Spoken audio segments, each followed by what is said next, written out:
E aí, pessoal, tudo bom com vocês? Vamos dar continuidade à nossa aula de sais, para depois entrar na aula de óxidos, certo? Continuação aí de funções inorgânicas. Vamos lá? Vamos lá. Deixa eu diminuir aqui.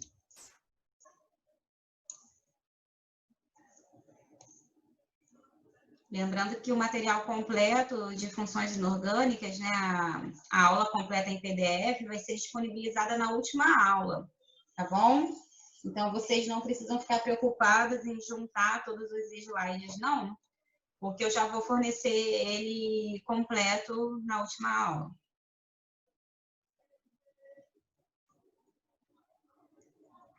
Nós paramos na última aula em sais ácidos, então falaremos agora da nomenclatura dos sais básicos. Bom, nomenclatura dos sais básicos, só lembrando, nos sais ácidos, como é que a gente fazia para dar o nome do nosso sal ácido, né? A gente dava um nomezinho normal, como se fosse um sal neutro, obedecendo lá aquela tabela de ácido com sal, né? Porque o nome do nosso sal depende do nome do nosso ácido. E depois a gente só colocava lá a quantidade de hidrogênios que a gente tinha ali no meio da nossa fórmula do ácido, né? Separando o ânion do cátion, certo? Então, se fosse um hidrogêniozinho, era mono, hidrogênio. Se fossem dois hidrogênios, seria dihidrogênio, né? E assim vai. E aí, o mono a gente podia suprimir, podia esconder, né? E o mono a gente também podia chamar de bi alguma coisa. Dependendo se fosse um carbonato, bicarbonato, se fosse um sulfito, bisulfito, né? Certo. E no caso dos sais básicos? No caso dos sais básicos, é a mesma coisa. A gente vai dar o nome do nosso sal como se fosse um sal neutro, ou seja, tem o nome do ânion e tem o nome do cátion. Só que a gente tem que informar quantas hidroxilas a gente tem, porque o sal básico vai ter uma hidroxila ou mais, né? No meio ali da estrutura do sal, separando o cátion do ânion, né? Na formulazinha, né? A fórmula molecular, vai ter uma hidroxila ou duas hidroxilas separando o cátion do ânion, tá? Então, a gente tem que dizer quantas hidroxilas estão ali presentes na estrutura do nosso sal. Tá? Como é que a gente faz para dar o nome, então? A gente só coloca lá a quantidade de hidroxila. Já vai ficar monohidroxi, se for uma hidroxila. Dihidroxi, se forem duas hidroxilas. Tá? E assim vai. Não tem muito mais que isso, não. Tá? E aí vai ficar monohidroxi, o nome do meu ânion, D e o nome do cátion. Como se essa última partezinha aqui, né? Cadê? Essa última partezinha aqui é como se a gente estivesse dando o nome do sal neutro, né? Então, a gente só vai incorporar aqui essa parte da frente, como a gente fez com o sal ácido. Lembrando que o mono pode ser escondido, pode ser suprimido. Vamos lá olhar isso aí na prática?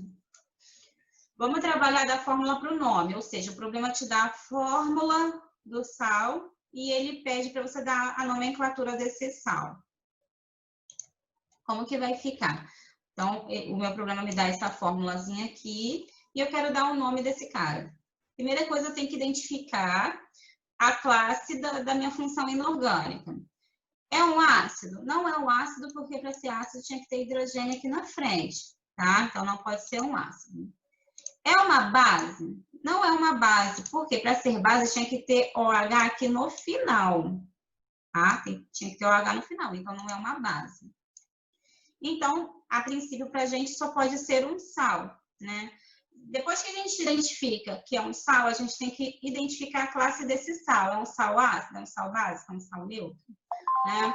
Bom, esse sal aqui é um sal básico. Por quê? Porque eu tenho o meu cátion, eu tenho o meu ânion do meu ácido, mas eu tenho a hidroxila aqui no meio da estrutura desse sal, tá? Que veio da minha base, né? Então, é um sal básico. Como é que eu faço para dar o nome do sal básico? Eu tenho que dizer a quantidade de hidroxilas que eu tenho e depois dá um nome normal. Então, como eu tenho uma hidroxila, vai ser monohidroxi, certo? E o resto? O resto do nome do meu sal vai obedecer à nomenclatura do sal neutro. Ou seja, eu tenho a monohidroxi dessa partezinha aqui, que a gente já deu o nome, né? Agora eu tenho que dar o nome do resto do sal, né? Essa partezinha aqui do sal, que é o meu ânion, veio de um hidrácido. Que hidrácido? O HCl, né? O ácido clorídrico. Como é que eu sei que veio de um hidrácido? Porque eu não tenho oxigênio acompanhando esse cloro aqui, ó. Teria que ter um oxigênio aqui para ser um oxiácido, tá? Como eu não tenho, então é um hidrácido. A gente sabe que a nomenclatura de um sal que veio de um hidrácido, de acordo com a tabela, termina com eto. Então, esse cara aqui, esse ânion, se chama cloreto. Então, vai ser monohidroxicloreto. De quê? Do meu cátion que está aqui no início da fórmula, que é o bário. Então, vai ser monohidroxicloreto de bário. Certo? Ou a gente pode chamar só de hidroxicloreto de bário. O problema me der o nome do composto e pedir a fórmula do composto. O que eu faço? Primeira coisa, eu tenho que identificar a função inorgânica que eu vou construir a fórmula. Tá? Eu vejo isso pelo nome. Dihidroxibrometo de alumínio. Bom, termina com eto, eu sei que tudo que termina com eto é sal. Né? Um sal que termina com eto. E esse sal que termina com eto veio de um ácido que termina com hídrico. Beleza. E aí, sabendo que esse ácido é o ácido que deu origem a esse sal é um ácido que termina com hídrico, é um hidrácido, a gente já desenha a estrutura dele, né? Ácido bromídrico. Quais são os íons aí que existem no ácido bromídrico? O H+ e o Br-. E o Br- é o cara que me interessa, certo? Que é o íon brometo. Beleza.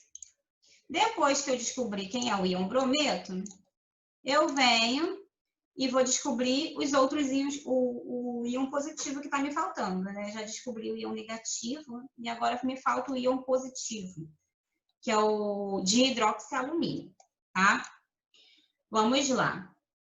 Esse sal, ele veio de uma base, da base de hidróxido de alumínio. Como é que eu sei que veio do hidróxido de alumínio? Porque o meu cátion é o alumínio. E a gente sabe que o meu sal está sendo formado com um ácido e uma base. Então, se o meu ácido é o ácido bromídrico, a minha base, devido a esse cátion ser o alumínio, tem que ser o hidróxido de alumínio. Tá? Ótimo. Eu já descobri quem é a base que dá origem a esse sal. Agora eu vou separar o íon positivo que me interessa. Só que eu tenho que prestar atenção, porque não é somente o alumínio, tá? Eu tenho que separar também duas hidroxilas, porque esse sal é um sal básico, ou seja, a hidroxila da base foi junto lá para a estrutura, né, do meu sal, e não foi apenas uma hidroxila, foram duas hidroxilas. Então, eu tenho que separar duas hidroxilas e o íon alumínio, tá? É isso que eu vou fazer. Então, eu tirei aqui, ó, essa hidroxila eu vou jogar fora, uma hidroxila eu vou jogar fora, e vou ficar apenas com o alumínio e duas hidroxilas. Esse é o íon positivo que me interessa, para poder montar a estrutura do meu sal básico. E como é que eu sei que esse íon é positivo? Como é que eu vou saber também a carga desse íon? É só a gente fazer separadamente, ó. Eu sei que o alumínio é mais 3, certo? E eu sei que a minha hidroxila total vale -1, né? Eu tenho duas hidroxilas aqui, certo? Então, quanto que vai ser a carga desse íon todo aqui? Todo ele, tá? Essa carga +1 aqui, gente, não é da hidroxila. É desse íon aqui, ó. Todo ele, ó. Todo ele, tá? Como é que eu sei aqui quanto que vai ser? Só fazer a soma, gente, ó. 1 vezes 3, mais 3. 2 vezes -1, -2. E mais 3 com -2 dá +1.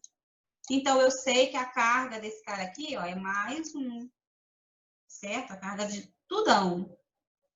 Beleza. Se eu sei que a carga de tudão é mais 1, aí agora eu vou pegar o meu íon de interesse, que é a dihidroxi com o alumínio, né? E eu vou juntar tudo, né? Eu vou juntar esse íon da base com o meu brometo. Deixa eu apagar aqui. Juntando os dois íons, né? Aqui, ó, o íon da base com o brometo. Eu vou fazer a soma das cargas para ver se dá zero. Mais 1 com menos 1 dá zero? Dá zero. Então, o que eu vou fazer? Finalizar aqui a minha fórmula. E aí, você finir. É isso, tá?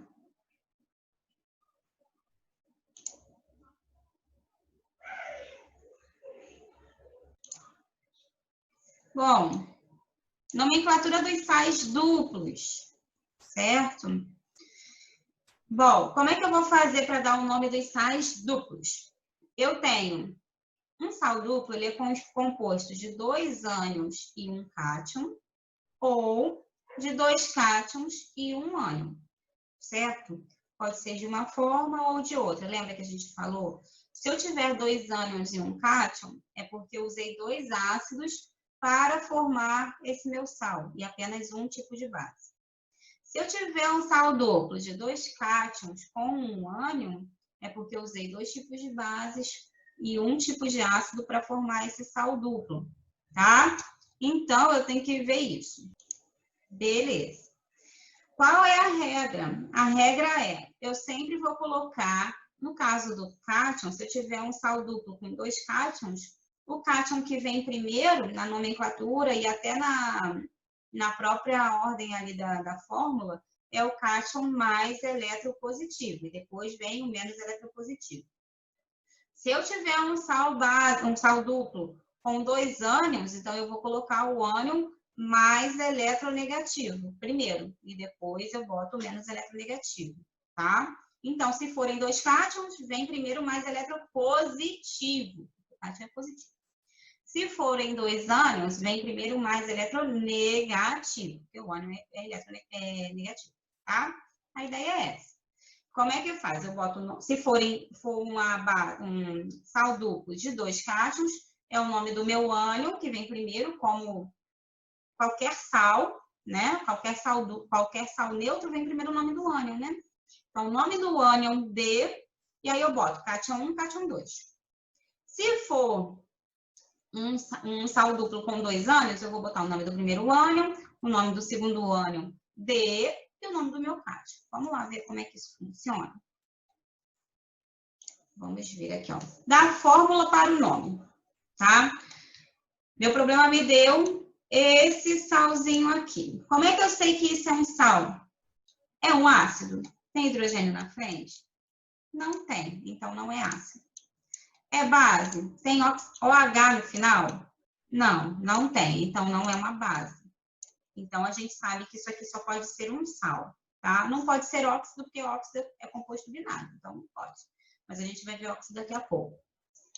Então, só pode ser sal. Tenho que identificar qual é o tipo de sal que eu estou trabalhando. É um sal neutro?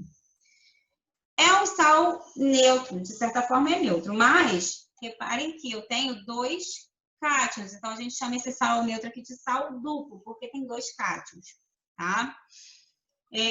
Não é um sal ácido porque não tem hidrogênio no meio, tá? Não, e aí lembra que esse cátion aqui no meio tem que ser diferente de hidrogênio, porque se for hidrogênio vai ser um sal ácido, tá?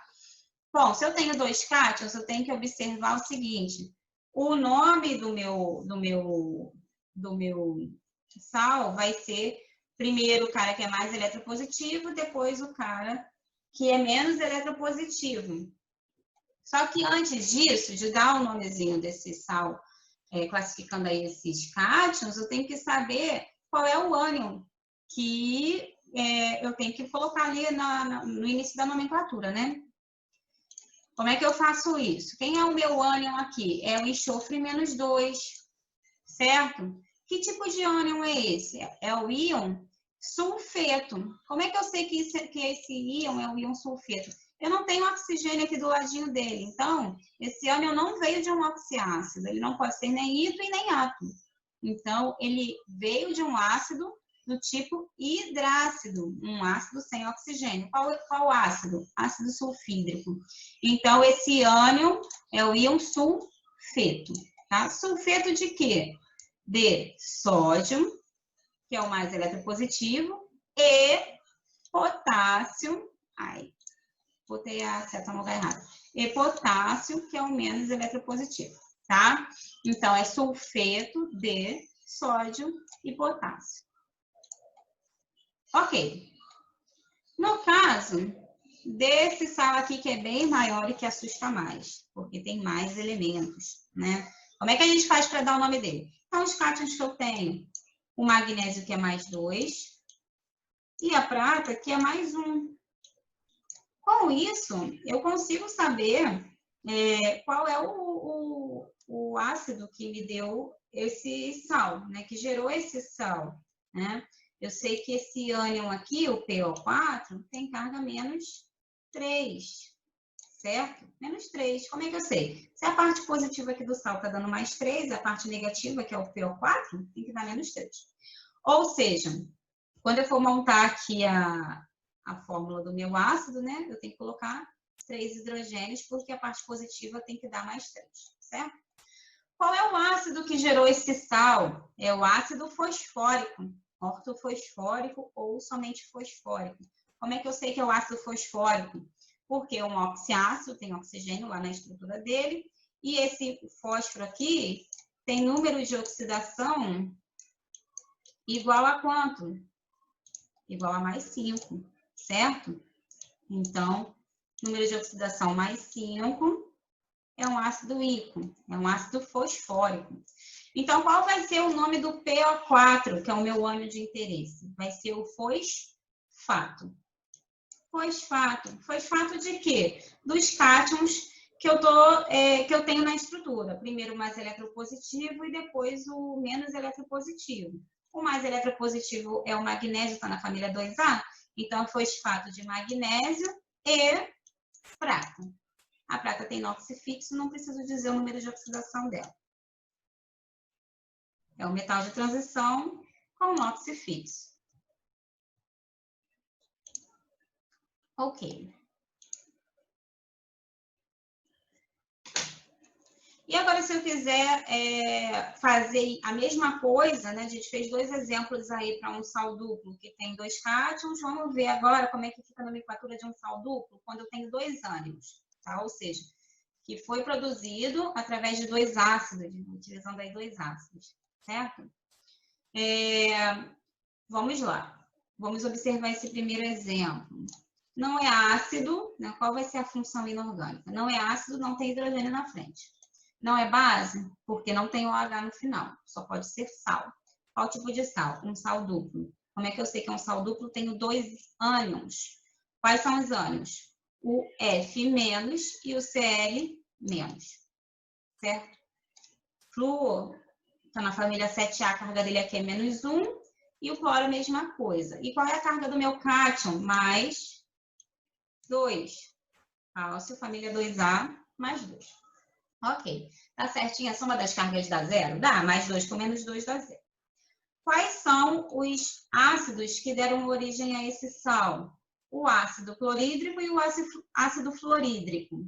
Como é que eu sei isso? Porque os ânions que eu gerei é um ânion, o F sozinho, né, que é o F-, ou seja, eu não tenho oxigênio acompanhando ele, e é o cloro sozinho, é o Cl-, então também não tem oxigênio acompanhando ele. São dois hidrácidos, tá? Ou seja, qual vai ser a nomenclatura desses 2 ânions se eles vieram de 2 hidrácidos? Tá? Um sal vai terminar, para os 2 ânions, vai terminar com um eto, certo? Então, vai ser o cloreto e o fluoreto. Beleza. Então, a gente sabe que o nome dos ânions vai ser, né? O nome de cada ânion. Cloreto e fluoreto. Só que eu tenho que colocar aí na ordem de eletronegatividade. Como o flúor ele é mais eletronegativo, o nomezinho dele vem primeiro. Então, vai ser fluoreto, cloreto, de, e o nome do meu cátion, que é o cálcio, de cálcio. Fluoreto, cloreto de cálcio. O segundo exemplo, mesma coisa, tá? Eu sei que é um sal duplo porque eu tenho 2 ânions. Quais são os ânions? O íon cloro e o íon bromo, né? Esses dois caras aqui vieram do... Ai, ficou faltando hidrogênio aqui, ó. Deixa eu ver esse cara aqui, HBr. Devo ter tirado. Esses dois íons vieram de hidrácidos, né, do ácido clorídrico e do bromídrico. Como é que eu sei isso? Nenhum dos dois tem oxigênio acompanhando eles, certo? Qual é o nome, então, dos dois íons? É cloreto e brometo, certo? Eu tenho que colocar lá na nomenclatura na ordem de eletronegatividade. O mais eletronegativo é o íon cloreto, está mais lá em cima, né? Então, ele está mais acima na tabela periódica do que está mais perto do flúor, né? Do que o íon bromo, do que o bromo. Então, vai ser cloreto, brometo, de, e o nome do meu cátion, que é o cálcio. Esse aqui é mais fácil, né?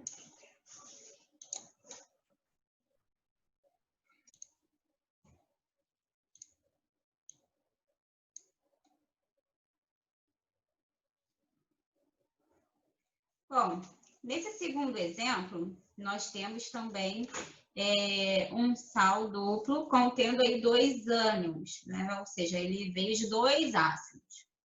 Como é que eu faço para identificar? Não tem hidrogênio na frente, então não é um ácido, não tem OH no final, então não é base. Só pode ser sal. Como é que eu sei que é um sal duplo? Porque eu tenho o cálcio mais 2, que é o meu cátion, né? E tenho 2 ânions aqui, o Cl- e o Br-. Beleza. Quais foram os ácidos que geraram esse sal? Foi o HCl, que é o ácido clorídrico, e o HBr, que é o ácido bromídrico. E como é que eu sei que são esses 2 ácidos? Porque os 2 ânions que eu tenho aí constituindo esse sal são ânions que não têm oxigênio na sua estrutura. Logo, são ânions que vieram de um ácido sem oxigênio também, de um hidrácido, ou seja, no caso, o ácido clorídrico e o ácido bromídrico. Com isso, eu vou colocar na ordem aí da nomenclatura o ânion que tem a maior eletronegatividade, que é o ânion cloreto, né? Então, primeiro vai ser o cloreto, depois o brometo, D, e o nome do meu cátion, que é o cálcio. Beleza. Continuando. Aqui. Deixa eu pegar aqui a minha canetinha. Do nome para a fórmula, né? Eu vou dar um nomezinho agora do composto e eu quero que seja informada a fórmula aí do meu composto, né? Do meu sal. Como é que vai ficar aqui, então? Sulfito de potássio e prata. Sulfito é o meu ânion de interesse, certo? Como é que é o meu ânion sulfito? Primeira coisa que eu tenho que perceber é que um sal que termina com ito é um sal que veio de um oxiácido. Esse oxiácido, o número de oxidação do elemento central, que no caso aqui é o enxofre, vai ser mais 3 ou mais 4. Como o enxofre está na família par, né, que é a família 6A, vai ser o noxipar, que é o mais 4. Então, a gente vai lá e desenha a estrutura do ácido sulfuroso, que é o ácido que gera o sulfito. Depois que a gente desenha a estrutura do ácido sulfuroso, a gente separa o íon sulfito, que é o nosso íon de interesse, certo? Como é que eu sei que o número de oxidação do sulfito é menos 2? Se a parte positiva do meu ácido, né, que é o hidrogênio, está dando mais 2 no total, que é 2 vezes 1, 2, né? Então, a parte negativa, o meu ânion negativo, tem que dar menos 2 para poder zerar as cargas. Ok. Sulfito de potássio e prata. O potássio está na família 1A, tem carga mais 1. E a prata também é um metal de transição, só que tem óxido fixo, tem carga mais 1 também. E aí depois eu coloco o íon, meu ânion, né, o sulfito SO3 menos 2. A soma das cargas está dando 0. Mais 1 com mais 1 dá mais 2. E menos 2 do mais 2 com menos 2 do íon sulfito dá 0. Então, tá certinho. Logo, a formulazinha do sulfito de potássio de prata é KAgSO3.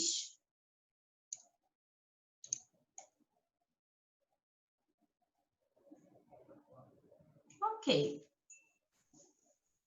Agora, sulfato iodeto de ferro 3. Um nomezinho maior, né?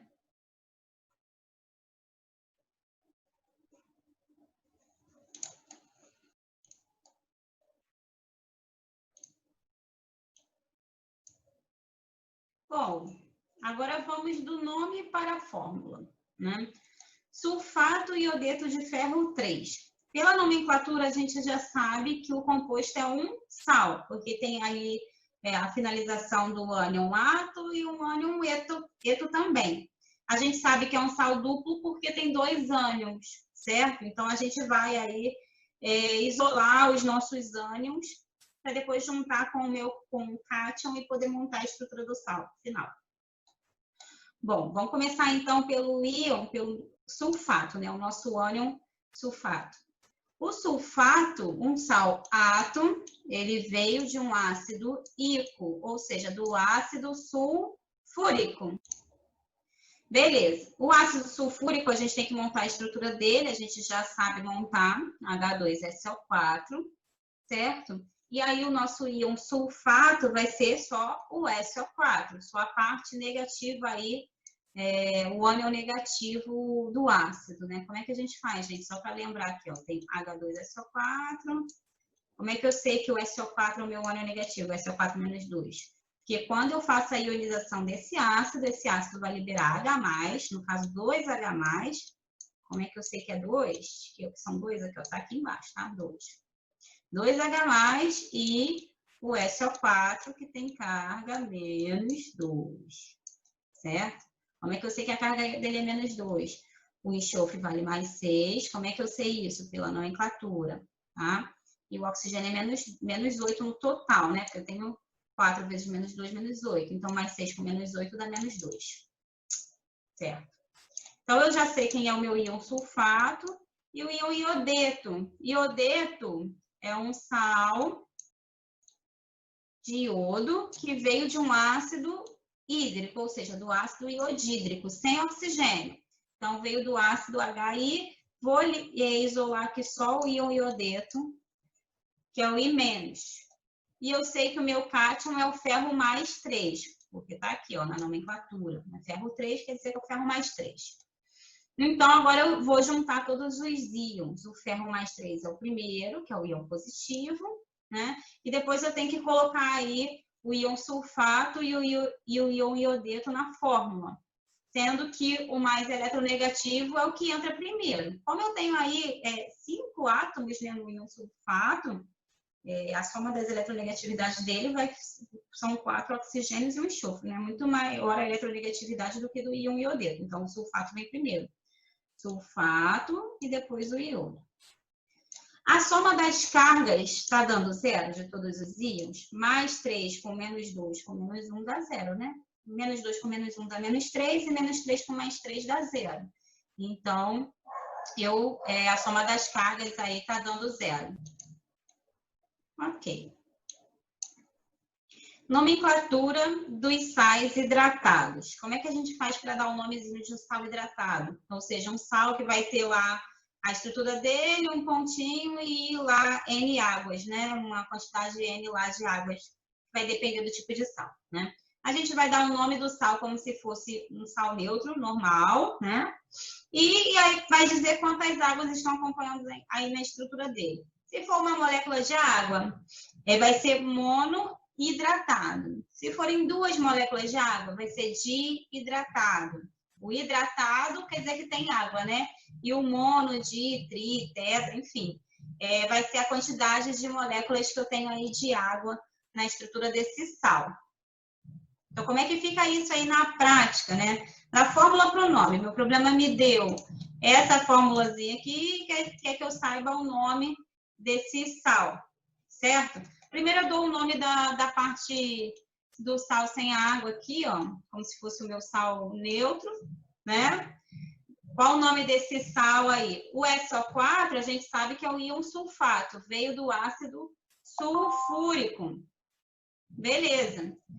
E o cobre, aqui a gente sabe que esse cobre é o cobre mais 2. Tem que dizer qual o número de oxidação do cobre? Tem, porque o cobre é o metal de transição que tem inox variável, tá? Então, tem que informar o número de oxidação desse cobre. Como é que eu sei que o cobre é mais 2? Eu sei que o cobre é mais 2 porque o SO4 vale menos 2, certo? Então, se o SO4 vale menos 2, o cobre ele tem que valer mais 2 para poder zerar aí essa quantidade de cargas dele. Beleza. Então, eu sei que é sulfato de cobre 2, e aí eu tenho que informar a quantidade de águas que eu tenho, né? Como são 5 águas, ele é penta hidratado, tá? E nesse sal aqui de baixo? Qual o nome da parte aqui da frente, sem a água? Cloreto de ferro 2. Por que cloreto? Porque é um sal que veio do ácido clorídrico, veio de um hidrácido, né? Se veio de um hidrácido, o nome dele termina com eto, então é cloreto. E por que de ferro 2? Porque esse ferro é um metal de transição que tem número de oxidação mais 2. E esse número de oxidação do ferro pode variar. Então, eu tenho que informar qual é o número de oxidação dele. Como é que eu sei que o número de oxidação do ferro é mais 2? Porque a soma aqui das cargas do íon negativo, que é o íon cloreto, dá menos 2. Então, a soma das cargas do meu íon, do íon positivo tem que dar mais 2 para poder zerar. Por isso que o ferro é mais 2. Então, é cloreto de ferro 2. E aí eu tenho que dizer quantas águas tem aí na estrutura. Como são 2 águas, ele é hidratado.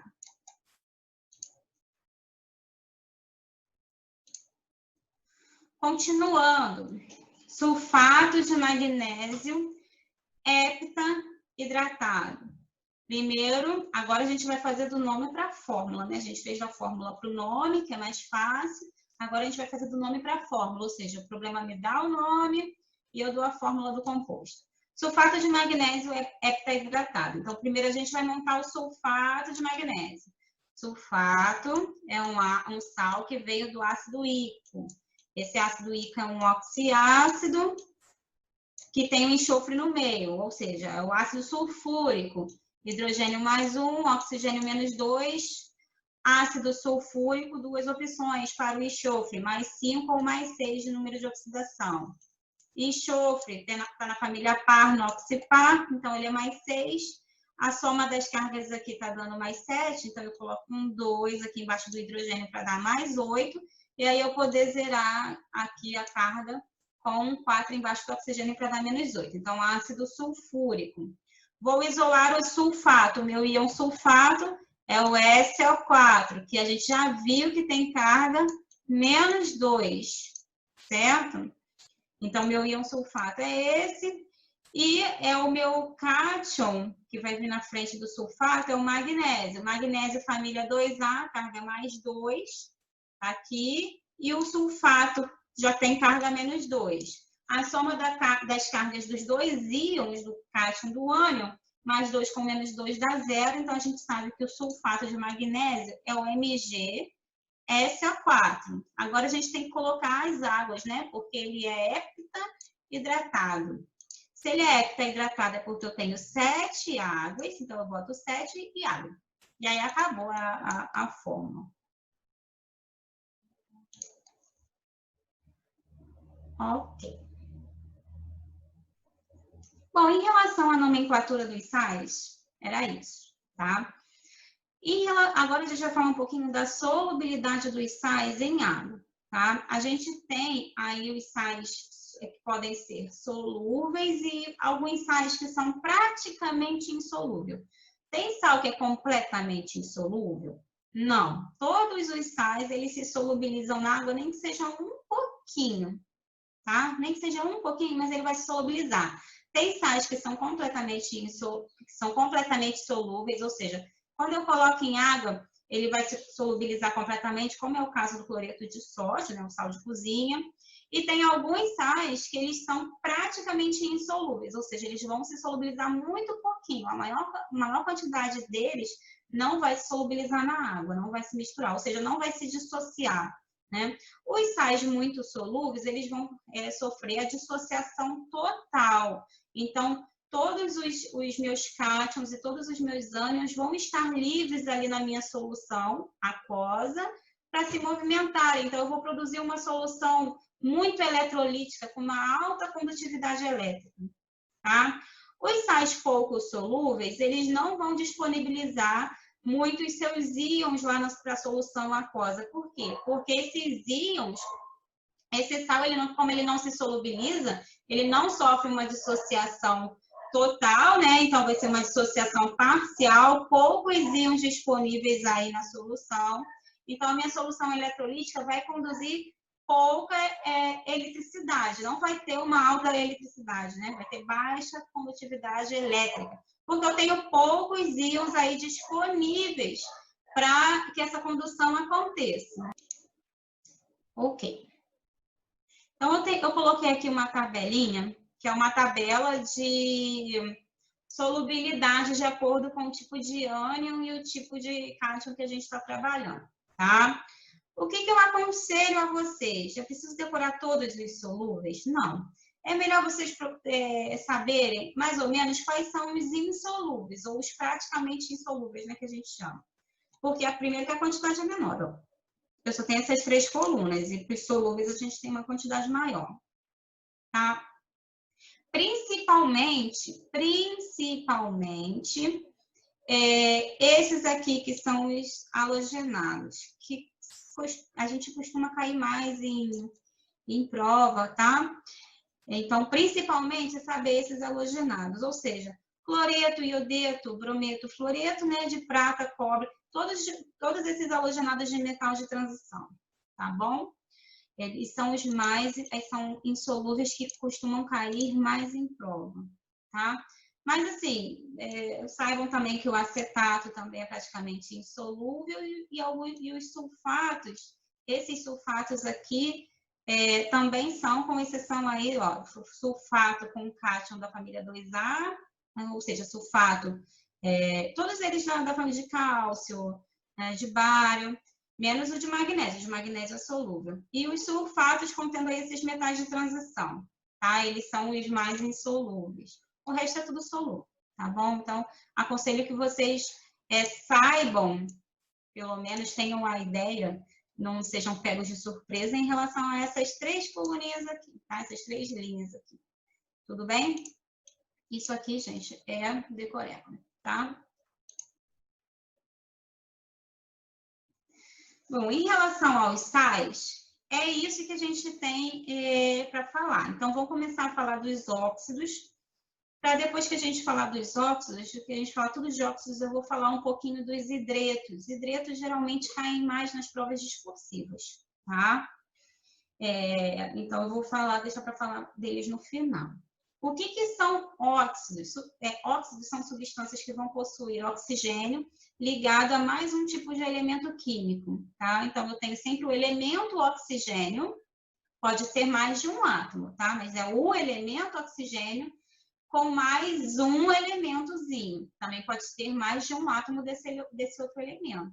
São 2 tipos de elementozinhos só, tá? E aí, por ser 2 tipos de elementos, oxigênio mais alguém, a gente chama o óxido de um composto binário, porque ele só é constituído de 2 tipos de elementos. O oxigênio é uma obrigatoriedade, obrigatoriamente é um deles, tá? E aí o outro pode ser um metal ou um ametal, tá? E aí, quando eu pego o meu óxido e coloco em água, eu posso produzir soluções eletrolíticas ou não. Ou seja, quando eu coloco o meu óxido em água, ele pode ser um eletrólito forte, digamos assim, ou seja, produzir bastante íon, né? E aí a minha solução vai ser muito eletrolítica, vai conduzir muita eletricidade, né? Muita energia elétrica. Ou o meu óxido também pode ser um eletrólito fraco, e aí não vai liberar bastante íon, né? E aí, consequentemente, a minha solução eletrolítica também não conduz bastante energia elétrica. Lembrando que solução eletrolítica é aquela que a gente tem uma condutividade elétrica, porque a gente tem íons disponíveis na solução, tá? Na água.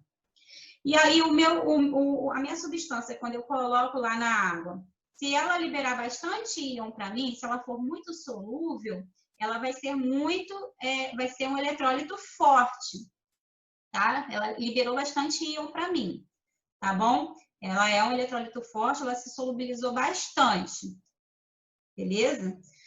Quando eu coloco o meu composto na água e ele não libera bastante íons para mim, ou seja, ele não é, a minha substância não é muito solúvel em água, eu fico com os íons presinhos, né? Ela não é um eletrólito forte, ela é um eletrólito fraco, então a minha solução eletrolítica também vai ser fraquinha, não vai conduzir muita corrente elétrica, tá bom? Só para lembrar. Então, como é que eu faço para dar nomenclatura dos meus óxidos? Para dar o nome dos óxidos, a gente tem duas classezinhas aí que vão reger o nome de todos os óxidos, tá? Quais são? Praticamente todos, né? Praticamente todos. Quais são as classes? São os óxidos iônicos e os óxidos moleculares, tá? Então, a gente divide aí nessas duas classes. Então, a gente vai ver aí a individualidade de cada uma delas. Como é que a gente faz para dar um nomezinho de um óxido iônico? Primeira coisa, a gente tem que saber identificar o que é um óxido iônico, tá? Um óxido iônico é aquele óxido que vai fazer ligação iônica que vai existir, né? A ligação iônica entre o oxigênio e o outro elemento que está constituindo esse óxido. Bom, para fazer ligação iônica, a gente sabe que é o quê? É metal com ametal, né? O ametal, o ametal, já é o oxigênio, que é um ametal. Então, o outro elemento do meu óxido tem que ser um metal. Por isso que o óxido iônico é oxigênio ligado a um metal, porque a ligação é iônica, o oxigênio já é o meu ametal, então eu preciso agora de um metal para constituir esse óxido, que é um composto binário, só tem dois tipos de elementos. Beleza, faz ligação iônica. Como é que eu faço para dar o nome do óxido iônico? Coisa mais fácil do mundo. Eu escrevo o óxido D e o nome do meu metal. Simples assim. A única coisa que eu não posso esquecer é que se o meu metal for um metal de transição com NOx variável, eu tenho que informar o número de oxidação desse metal, tá? Isso vale para todas as funções inorgânicas, gente. Se eu tenho um metal, uma função inorgânica, um composto, que eu tenho um metal que tem NOx variável, eu tenho que informar o NOx desse cara. Sempre vai ser assim, nunca vai mudar, tá? Bom, vamos ver então como é que fica isso na prática, né? Vamos aí do exemplo da fórmula para o nome, tá? Ou seja, o meu problema me dá a fórmula do composto, eu tenho que dar o nome dele, tá? MgO. Primeira coisa que eu tenho que fazer é identificar a função. É um ácido? Não é um ácido porque não tem hidrogênio na frente. É uma base? Não é uma base porque não tem OH no final, certo? Bom, é um sal? Não é um sal, tá? Não é um sal porque não existe sal assim só com binário de oxigênio com mais alguém, tá? Não tem. Então, só pode ser um óxido, tá? Oxigênio é óxido composto binário. É um elemento, que é o oxigênio, ligado a um outro elemento, que pode ser um metal ou um outro metal. Nesse caso aqui, a gente sabe que é um óxido, porque é binário e tem oxigênio aqui, ó, no final da estrutura. E a gente sabe que é um óxido metálico, porque o cara que está ligado aqui ao oxigênio é um metal alcalino terroso, que é o magnésio, né? Então, como é que vai ser o nomezinho desse cara? Óxido D e o nome do metal. Qual é o metal? Magnésio, tá? O mesmo vale aqui para esse outro cara. Eu sei que é um óxido, porque isso aqui é um composto binário, ou seja, tem dois tipos de elementos, oxigênio e sódio, certo? E eu sei que é um óxido metálico, né? É um óxido iônico, porque o elemento que acompanha o oxigênio é o metal alcalino. Então, o nome desse óxido vai ser óxido de sódio. Nesse terceiro exemplo, Mesma coisa, eu sei que é um óxido composto binário. Eu sei que é um óxido iônico porque ele é acompanhado de um metal. E a prata, como é um metal de transição de inox fixo, eu não preciso informar o número de oxidação dela. Então, vai ser óxido de prata. Só que nesse último exemplo aqui, ó, reparem que o metal que está acompanhando o óxido é o ferro. O ferro tem número de oxidação variável. É um metal de transição com NOx variável. Então, eu tenho que informar o NOx dele. Então, eu tenho que calcular aqui, tá? Qual vai ser o número de oxidação do ferro? Bom, se o oxigênio é menos 2, obrigatoriamente, o ferro tem que ser mais 2, tá? Então, eu tenho que informar óxido de ferro, 2. Tem que dizer com esse algarismo romano, tá? Então, vamos agora fazer do nome para a fórmula. O problema é dar o nome, a gente tem que montar a formulazinha, montar a estrutura. Óxido de ferro 3. A gente sabe que o nosso cátion é o ferro e que esse cátion tem número de oxidação mais 3. A gente já sabe, pelo nome do composto, que a gente tem um ânion, que é o oxigênio, e que esse oxigênio tem NOx menos 2. A soma das cargas do cátion com o ânion, mais 3 com menos 2, não dá zero. Então, eu tenho que fazer dar zero. Como é que eu faço isso? Eu pego o 3 do ferro e levo para baixo do oxigênio, e pego o 2 do oxigênio e levo para baixo do ferro.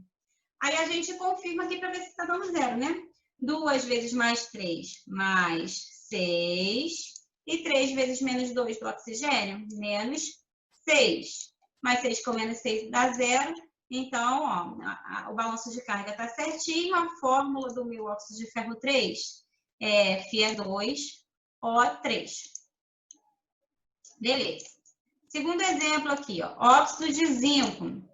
Eu sei que o meu cátion é o zinco, que ele é um metal de transição, mas que ele tem NOx fixo, que é mais 2.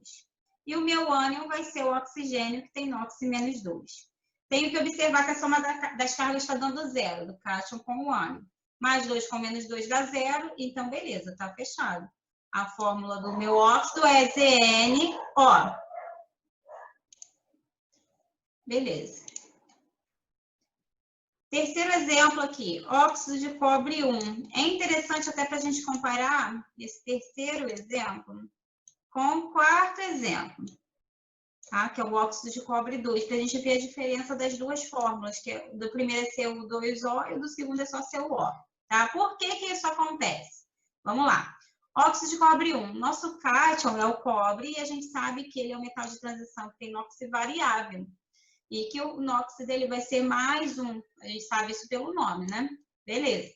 A gente sabe que o ânion vai ser o oxigênio menos 2. A soma, que é porque é um óxido. A soma das cargas do cátion com o ânion, mais 2 com menos 2, não dá zero. Tem que fazer dar zero. O mais um do cobre vai para baixo do oxigênio, então a gente não coloca. E o 2 do oxigênio vai para baixo do cobre. Observando para ver se a soma dessas cargas aqui está dando zero, né? 2 vezes 1, 2. 2 positivo. E 1 vezes menos 2, menos 2. E mais 2 com menos 2 dá zero. Então, a gente sabe que está certinho o que a gente fez. A formulazinha CU2O. Isso para o óxido de cobre 1. E o óxido de cobre 2? O que a gente sabe? A gente sabe que o nosso cátion é o cobre que tem carga mais 2. E a gente sabe que tem carga mais 2 por causa do nome, que tem 2 aqui na frente. E o ânion é o O2-. A soma das cargas, mais 2 com menos 2, está dando zero. Então, a fórmula já é CuO. Tá? Então, repare que quando o número de oxidação do metal varia, porque ele é um metal de transição que tem NOx variável, a formulazinha do composto também muda, tá? Se mudar o número de oxidação. Nomenclatura dos óxidos moleculares. Então, vamos lá. Primeiro, a gente tem que saber identificar o que é um óxido molecular, tá? O óxido molecular, ele também vai ser um composto binário, ou seja, eu tenho o oxigênio obrigatoriamente, só que quem vai acompanhar o oxigênio agora é um ametal. Ele é um óxido molecular porque ele faz ligação covalente, tá? Então, é diferente do óxido iônico. O óxido iônico faz ligação iônica. O óxido molecular faz ligação covalente. Para ser molécula, tem que fazer ligação covalente, tá bom? Então, agora eu tenho o oxigênio acompanhado de um ametal. Isso é muito importante, por isso que é um óxido molecular. E por que é importante eu saber identificar um óxido iônico do óxido molecular? Porque a nomenclatura muda, tá? Como que é a nomenclatura do óxido molecular? Eu tenho que informar a quantidade de oxigênios que eu tenho com um prefixo, vai ser o meu prefixo. Se for um oxigênio, é mono. Se for 2 oxigênios, é di. Se for 3 oxigênios, tri. E assim vai sucessivamente, pelo prefixo. Então, eu entro aí, digamos que sejam 2, né? Di, aí eu venho óxido, D. Só que eu também tenho que dizer quantos átomos de ametal eu tenho, através do prefixo de quantidade. Mono, di, tri, e assim vai, tá? O que eu tenho que observar é que, para a quantidade de oxigênios, eu não posso deixar de informar nunca quantos átomos de oxigênios eu tenho. Mesmo que seja um mono. Se eu tiver apenas um oxigênio, eu tenho que dizer o mono, ele tem que entrar, tá? Mas para o ametal, eu posso suprimir, eu posso esconder o mono, tá bom? Como assim? Vamos lá. Vamos observar aqui, ó. Primeiramente, eu vou dar a fórmula e a gente vai ter que informar o nome. Então, o problema me dá a fórmula e eu dou a resposta, que é a nomenclatura, né? Primeiro exemplo. CO. O que eu sei? Eu sei que é um óxido e eu sei que é um óxido molecular. Por que é um óxido molecular? Porque é um oxigênio ligado a um outro ametal, tá? Então, eu tenho que dizer o número de oxigênios e o número de ametais que eu tenho. Como eu tenho um oxigênio, é monóxido. Um oxigênio, monóxido. Mono mais óxido, né? Só que aí eu não duplico o O, né? Eu boto uma coisa só. Monóxido de... Aqui no caso do carbono, eu tenho um carboninho só. Seria monocarbono. Só que no caso aqui do ametal, que acompanha o oxigênio, esse mono eu escondo, tá? Quando for um só, for mono, eu escondo. Então, fica monóxido de carbono. Eu não coloco monocarbono, eu só boto carbono, tá? Então, o mono do oxigênio é obrigatório, tá? Dizer que eu tenho só um oxigênio, mas o mono do outro ametal, que acompanha o oxigênio, não é obrigatório. Eu não coloco, na verdade, eu suprimo, eu escondo. Tá? A partir de 2 oxigênios, eu tenho que falar, eu sou obrigada a falar. Tá? Mas a partir de 2 ametais, eu sou obrigada a dizer. Mas se eu só tiver um outro ametal, eu não preciso. Tá? Como assim? Vou botar aqui esse exemplo aqui, ó. Tetróxido. Por que é um tetróxido? Porque são 4 oxigênios. Então, é um tetróxido. De nitrogênio. Eu tenho 2 nitrogênios, então é um dinitrogênio. Esse di, ele tem que entrar. Se fosse um nitrogênio, aí eu esconderia, tá? Mas como são 2, eu tenho que informar, tá bom? Esse exemplo aqui, CO2. Dióxido. Por que dióxido? Porque são 2 oxigênios. De quê? De carbono. Eu tenho um carbono, só que eu não coloco monocarbono, eu só coloco carbono. O mono eu escondo, tá? E esse último exemplo aqui, ó, heptóxido, hept, que são 7, óxido, que é oxigênio, então são 7 oxigênios. Heptóxido de dicloro. Por que dicloro? Di são 2 e cloro é o átomo de cloro. Então, eu tenho 2 cloros, tá? Heptóxido de dicloro. Agora, se eu fizer o contrário, do nome para a fórmula, eu dou o nome e quero que vocês deem a fórmula para mim. Como é que a gente faz? Aqui, para os óxidos moleculares, é mais tranquilo, porque eu não preciso me preocupar com o número de oxidação nem nada. Porque o próprio nome já me diz quantos átomos de oxigênio eu tenho e quantos ametais eu tenho. Então, não preciso me preocupar com o balanceamento de carga. Tá? É mais fácil de dar nomenclatura. Bom, vamos lá. Trióxido de enxofre. Então, enxofre, eu só tenho um enxofre. Então, é um S, né? O enxofre vai vir na frente. E trióxido quer dizer que eu tenho 3 oxigênios. Então, ó, boto o oxigênio sempre vem depois, tá? Do ametal. Então, a fórmula do trióxido de enxofre é SO3, tá? Ok.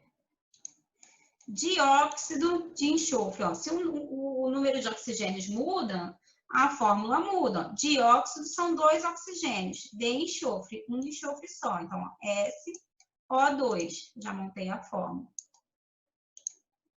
Monóxido de nitrogênio. Esse aqui é bem legal, porque, ó, monóxido, um oxigênio, certo? De nitrogênio. O mono do ametal eu escondi, eu não coloco. Eu sei que é só um nitrogênio. Então, a fórmula é NO. E hexóxido de dicloro. Hexóxido são 6 oxigênios. Tá? Aqui eu botei 7, mas são 6 aqui. De iodo, são 2 iodos. Então, é I2O6. Tá? I2O6.